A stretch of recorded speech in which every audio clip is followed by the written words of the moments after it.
Na občini Brežice se zavedamo demografske strukture prebivalstva, zato si prizadevamo za krepitev storitev, ki bi občankam in pa občanom omogočila čim daljše uživanje svoje starosti v zavetju svojega doma. Tako izvajamo veliko aktivnosti, od brezplačnih prevozov starejših do e-oskrbe na daljavo, brezplačnega telefonske številke, na katero se lahko starejši obrnejo za bilo kakšno pomoč.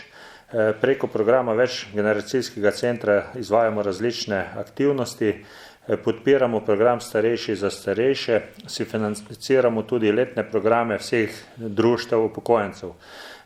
Prav tako v tem trenutku urejamo tudi bivši dom upokojencev, v katerim želimo ustanoviti stanovanjsko enoto, v katerim bojo lahko starejši občani tudi bivali. Zelo pomembno pri tem pa je seveda pomoč na domu, ki ga izvajamo preko CSD-ja. Za njih je pa seveda ključnega pomena, da imajo tudi dobre pogoje dela, zato smo v lanskem letu nabavili 3 nove avtomobile, v letošnjem letu pa še 3, tako da s tem omogočimo seveda boljše pogoje za delo zaposlenih na CSD-ju, prav tako pa seveda tudi boljše storitve samim našim občanom. S tem seveda bomo v prihodnosti tudi nadaljevali.